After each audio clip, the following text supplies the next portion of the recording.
और बुलेटिन के अंत में आइए हम आपको दिखाते हैं डी न्यूज खबरें आप तक की यह विशेष पेशकश, जहां हम आपको आज मिलवा रहे हैं मधुबनी नगर निगम के भावी मेयर प्रत्याशी डॉक्टर प्रेमकांत झा से।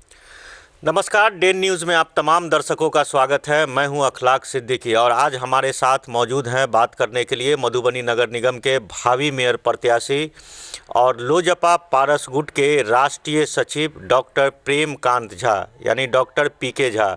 मधुबनी मेयर चुनाव को लेकर के, नगर निगम चुनाव को लेकर के ये मधुबनी में मेयर के दावेदार हैं। हम इनसे बात करेंगे कि मधुबनी के विकास को लेकर के, मधुबनी को कैसे आगे बढ़ाया जाए उसको लेकर के, और विकसित मधुबनी निर्माण को लेकर के क्या है इनके पास प्लान। डोर टू डोर लोगों से लगातार 2-3 महीने से संपर्क कर रहे हैं। हम जानेंगे डॉक्टर पीके झा से कि क्या है अब तक का इनको लग रहा है कि इस चुनाव में क्या रिजल्ट आएगा, वो तो बाद की बात है। लेकिन इनकी ओर से जो मेहनत की जा रही है और जो मधुबनी के विकास के मॉडल को लोगों को बताया जा रहा है, उन तमाम चीज़ों पर हम बात करेंगे डॉक्टर पीके झा से। सर, डी न्यूज़ में आपका स्वागत है। मैं डॉक्टर प्रेमकांत झा, राष्ट्रीय सचिव, राष्ट्रीय लोक जनशक्ति पार्टी बोल रहा हूँ। सर, आप अपना परिचय देंगे। राजनीतिक जीवन से लेकर के एक चिकित्सक के पद पर भी रहे हैं मधुबनी में। आप लोगों की सेवा लंबे समय से की और मधुबनी नगर निगम चुनाव में आप मेयर के उम्मीदवार हैं। विकसित मधुबनी को लेकर के क्या है प्लान आपका? देखिए, 17 साल पहले मेरी पत्नी की मृत्यु हो गई। उनके मृत्यु के बाद मैंने समाज सेवा करने का लक्ष्य लिया और इस राजनीतिक प्रवेश में मैंने समाज के अंतिम व्यक्ति के जो राजनीति कर रहे थे, रामविलास पासवान, मेरी समझ में मैं उन्हीं के पार्टी को चुना। उस पार्टी में मैं प्रदेश उपाध्यक्ष से लेकर के लगातार अभी राष्ट्रीय सचिव हूँ। यह चुनाव मधुबनी की दिशा और दशा तय करेगी।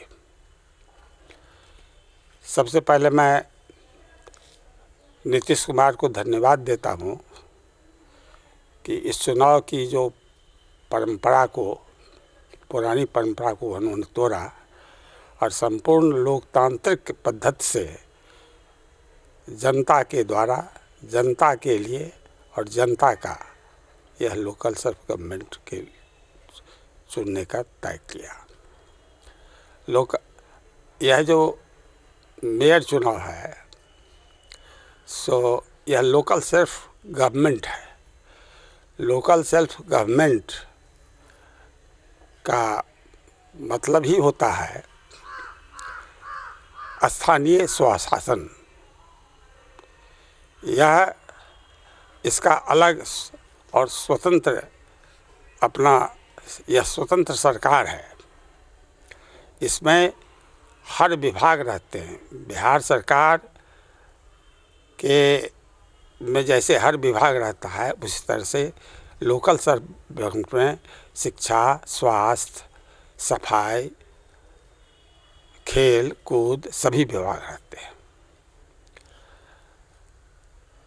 लोग इसको सुनते हैं, समझते हैं कि केवल सफाई है। नहीं, इसमें शिक्षा भी है, स्वास्थ्य भी है, खेल भी है, कल्याण योजना है, सभी योजना है। तो मधुबनी की जनता अगर मुझे मौका देगी तो मैं सबसे पहले तो मधुबनी को स्मार्ट सिटी बनाऊंगा और नगर निगम को भ्रष्टाचार मुक्त कराऊंगा। दूसरी बात, काम में पारदर्शिता लाऊंगा और जल जमाव जो है हो रहा है, उसको जल जमाव से मुक्त कराऊंगा। चौथी बात, जो यहाँ शिक्षा की स्तर जो है सरकारी स्कूल जो है उसकी स्थिति बहुत ख़राब है। मैं चाहूँगा कि उसको इतना अच्छा बेहतर करूँ जो सरकारी स्कूल पढ़े और हमारे विद्यार्थी मधुबनी से बाहर नहीं जाए पढ़ने के लिए। शिक्षा के 4 ध्रुव होते हैं, एक शिक्षक, विद्यार्थी, गवर्नमेंट और सरकार। जब तक चारों ध्रुवों का ध्रुवीकरण नहीं होगा तब तक शिक्षा की जड़ मजबूत नहीं हो सकती है। तो मैं इस चारों बिंदुओं पर मैं चाहूँगा कि सबों का ध्रुवीकरण हो और शिक्षा की जड़ मजबूत हो। हमारे बच्चे मधुबनी से बाहर पढ़ने के लिए नहीं जाए, मधुबनी से पढ़ करके, जैसे मैं बेलाई हाई स्कूल से पास किया, RK कॉलेज में पढ़ा और DMCS में जाकर एडमिशन लिया, उसी तरह से हमारे बच्चे मधुबनी में पढ़ें और मधुबनी से डॉक्टर, इंजीनियर बन करके आगे बढ़ें, मेरा प्रयास रहेगा। स्वास्थ्य सेवा के लिए यहाँ जो स्वास्थ्य सेवा अनुमंडल में है वो भी चरमराई हुई है, वो भी 6 महीना जल से मग्न रहता है। मैं उसको जल जमाव से मुक्त कराऊंगा। उसके बाद मैं अलग से 200 बेड का हॉस्पिटल खोलूँगा नगर निगम क्षेत्र नगर निगम क्षेत्र में। नगर निगम क्षेत्र में 200 बेड का हॉस्पिटल खोलूँगा और जिसमें मधुबनी जिला के जो चिकित्सक काम करना चाहेंगे उनको रखेंगे।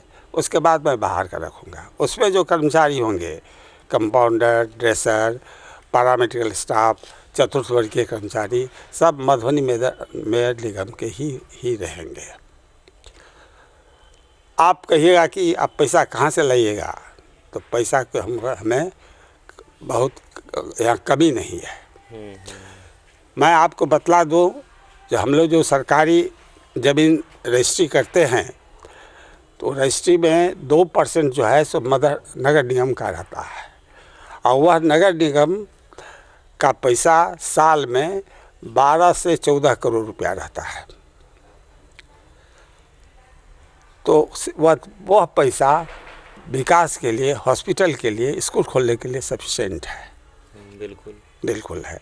कहाँ है हॉस्पिटल, कहाँ है स्कूल, कहाँ जाता है पैसा? अभी तक इस नगर निगम में 2 वर्ग के लोग राज करते थे, 2 ही परिवार के लोग राज करते थे। क्योंकि पहले जो पुरानी प्रथा थी चुनाव कराने की, तो वह दूसरा था। अगर वह प्रथा रहता तो मैं नहीं खड़ा होता। यह चुनाव, इसमें जो कैंडिडेट बहुत खड़े हैं, लोकतंत्र है, लोकतंत्र खड़े कोई भी हो सकते हैं। लेकिन आप देखते हैं यहाँ 2 धारा के लोग खड़े हुए हैं। एक तरफ भूमाफिया है, एक तरफ शराब माफिया है, एक तरफ तो समझिए कि पंचायत को जो लूट करके आए हैं सो है। इस तरह से एक आदमी, मैं नाम नहीं लेना चाहता हूँ, जो कि आप भी जानते हैं, आप भी हमको, जो कि ऑर्केस्ट्रा का प्रोग्राम कराते हैं, लड़कियों के साथ डांस करते हैं, ऐसे कैंडिडेट हैं इस मधुबनी नगर निगम में। और दूसरी तरफ मैं एक सीधा साधा किसान का बेटा, चिकित्सक हूँ और जनता जिसे चुने, मैं जनता से नए वर्ष के कामना देता हूँ। नव वर्ष की नूतन वर्ष मंगलमय हो यहाँ के मधुबनी नगर वासियों को। साथ साथ मैं यह उनसे अनुरोध करता हूँ कि वे स्वच्छ और योग्य उम्मीदवार चुनें। सर, मधुबनी में अभी तक जो आप घूमे हैं, क्या समस्याएं आपको नज़र आई है, और अगर आप मेयर बनते हैं तो कौन से ऐसे काम होंगे जिसकी पहली प्राथमिकता आपकी होगी, जिसको उसको किया जाए? देखिए, पहले तो यह नगर परिषद था, अब नगर निगम में विस्तारित हुआ है। बहुत इंटीरियर पंचायत इसमें लिया गया है। उसमें तो सभी काम पूरा करना पड़ेगा। स्ट्रीट लाइट, रोड, सड़क, बिजली, सब कुछ काम करते हुए नदी, नाला, ये सब बनाना पड़ेगा। समझे ना। इसीलिए काम तो बहुत ढेर सारे हैं, कनेक्टिविटी को बढ़ाना पड़ेगा। दूसरी बात जो हम जो जितना मुद्दा बोले हैं, जैसे मिथिला पेंटिंग यह जो नगर निगम बना है सो पर्यटन स्थल कहकर बना है। तो मिथिला पेंटिंग के नाम पर ही बना है। मिथिला पेंटिंग के लिए यहाँ देश विदेश से लोग आते हैं लेने के लिए। तो मधुबनी में, प्रॉपर मधुबनी में उसका एक इंस्टीट्यूट खोलूँगा मैं, और सब शिक्षा जो ट्रेनिंग देंगे उसको वेतन मिलेगा। और जो कलाकार है मिथिला पेंटिंग के, उनको हम मंथली जो है सो भत्ता दूंगा, क्या कहते हैं, प्रोत्साहन राशि दूंगा। उनको कोई दिक्कत नहीं हो। ऐसे जितने भी है, जैसे बुनकर उद्योग यहाँ बंद पड़ा हुआ है भोवरा में, उसको भी मैं चालू करवाऊँगा। मतलब मधुबनी में जितना पॉसिबिलिटी है इस ज़िला में, मैं विकास करने का कोशिश करूँगा, यदि मधुबनी की जनता मुझे मौका देगी। बुनकरों की समस्या की आप बात किए हैं, करीब से जाने हैं क्या कभी बुनकरों को आप? हाँ बिल्कुल जाने हैं। उनमें बहुत, और शिक्षा का बहुत ज़्यादा अभाव है। शिक्षा का इतना अभाव है, और शिक्षा के अभाव के चलते वो लोग बहुत गंदे भी रहते हैं, साफ सफाई पर ध्यान नहीं देते हैं। तो उसके लिए उनको जागरूक करना पड़ेगा, बच्चों को स्कूल भेजना पड़ेगा। आजकल आप देखिए, जो कि आप कहीं भी जाइए, अगर गैरेज में जाइए गाड़ी ठीक कराने के लिए, तो उसमें देखिएगा कि ज़्यादा मुसलमान के बच्चे हैं। साइकिल में हवा भराने के लिए जाइए तो मुसलमान के बच्चे होंगे। साइकिल का पंचर सटाने के लिए जाइएगा, मोटरसाइकिल का पंचर सटाने के लिए जाइएगा, तो कौन होगा? तो मुसलमान के बच्चा। मैं कहता हूँ, क्या उन्हें माँ बाप के प्यार की ज़रूरत नहीं है क्या? उन्हें शिक्षा की ज़रूरत नहीं है क्या? परिवार एक पाठशाला होता है। ये बच्चे नागरिकता का पाठ माँ के चुंबन और पिता के दुलार से सीखता है। A child learns the best lesson of citizenship between kiss of the mother and cheers of the father. तो यह सब चीज़ उन लोगों को जागरूकता फैलाऊंगा कि तुम लोग आप लोग अपने स्कूल में भेजिए, बच्चे को पढ़ाइए, साफ सफाई रखिए, गंदगी से बचिए, ताकि साफ सफाई रहने से होता है क्या, बहुत सी बीमारी दूर हो जाते हैं। बिल्कुल। अच्छा सर, मधुबनी में अतिक्रमण को लेकर के क्या सोचते हैं आप? अगर आप मेयर बने तो जो सरकारी ज़मीन अतिक्रमित है या जो सड़क किनारे अतिक्रमण है, कैसे उसको खाली कराएंगे आप? अतिक्रमित जो है, मेरा सबसे पहले, जैसे मैं पता लगा है हमको, जो नगर निगम के कम से कम दर्जनों पोखरा को भर करके माफिया लोग बेच डाले हैं। मैं उसको चिन्हित करूँगा, और प्रशासन की सहायता से मैं पुनः वो जैसे तालाब है तालाब में परिणत करूँगा। जो सड़क किनारे है, सड़क किनारे है, जो उनको पहले तो रिक्वेस्ट करूँगा कि छोड़ दीजिए, प्रशासन की सहायता जो अतिक्रमण किए हुए हैं तो उनको तो खाली करना ही पड़ेगा। इस सवाल है नगर निगम का यदि जमीन है तो वो तो प्रशासन का काम है, प्रशासन की सहायता करेगा तो सब खाली हो जाएगा। यहाँ न तो बस स्टैंड है, न रिक्शा स्टैंड है, न मैक्सी स्टैंड है, जहाँ तहाँ लोग बस स्टैंड और रिक्शा स्टैंड हमारा जितना जब नगर निगम का जहाँ ज़मीन में कोई ज़रूरी है कि मधुबनी शहर में ही बस स्टैंड हो।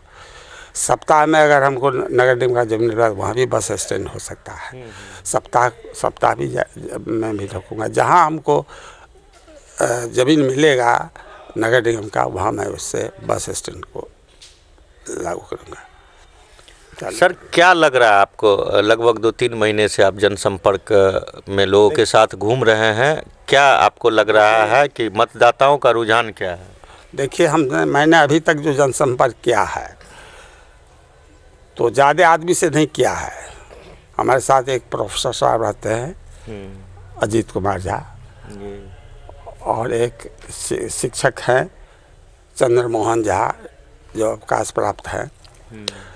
यही दोनों आदमी मेरे साथ में रहते हैं और कुछ जगह सवेरे के समय में जो मैं करता हूँ तो ससनाथ चौधरी रहते हैं और कृष्ण देव मंडल रहते हैं सब। तो मैं 2-3-4 आदमी से केवल जनसंपर्क करता हूँ और डोर टू डोर जाता हूँ। तो दरवाजे जाने पर, विजिट होने पर हमको बहुत प्यार मिला है। जितना हम समझते नहीं थे उतना हमको प्यार मिल रहा है। मैं तो देख रहा हूँ कि जनता मेरी और भाभी मेयर की तरह देख रही है, लेकिन ये तो लोकतंत्र है, जनता जिसे चुनेगी वही मेयर पद का हो। मधुबनी में सार्वजनिक शौचालय नहीं है, बाहर से जो लोग आते हैं या महिलाएं आती है, कोई ऐसा पार्क नहीं है, स्टेडियम नहीं है, तो आप पार्क, सब चीज़ों को लेके आपके पास क्या प्लान है? मेरा प्लान है, सबसे पहले गंगा सागर पोखरा को पर्यटन स्थल में परिणत करूँगा। पूरा दुकान खाली कराएंगे? काली मंदिर को, इस काली मंदिर को पर्यटक स्थल में परिवर्तन करूँगा। इसका मतलब आप खुद समझ जाइए हमको क्या करना पड़ेगा। बिल्कुल जी। नंबर 1। दूसरा, टाउन क्लब फील्ड को पर्यटक स्थल में परिणत करूँगा। तीसरा, चकदा का में जो है दुर्गा मंदिर, शंकर जी महादेव मंदिर पोखरा, वहाँ पर उसको पर्यटन स्थल करूँगा। चौथा जो है पुलिस लाइन में जो काली मंदिर है, तालाब है, वहाँ उसको पर्यटन स्थल में परिणत करूँगा। सार्वजनिक शौचालय शहर में नहीं है, उसको लेकर के क्या है? हाँ, जगह जगह पर सार्वजनिक शौचालय बनाया जाएगा, सुलभ शौचालय बनाया जाएगा, महिला के लिए अलग, पुरुष के लिए अलग। क्या संदेश देना चाहेंगे आप मधुबनी के जनता को? मधुबनी की जनता को मैं यही नव वर्ष के अवसर पर यह संदेश देता हूँ कि स्वच्छ और योग्य उम्मीदवार को चुनें ताकि मधुबनी का चौमुखी विकास हो सके।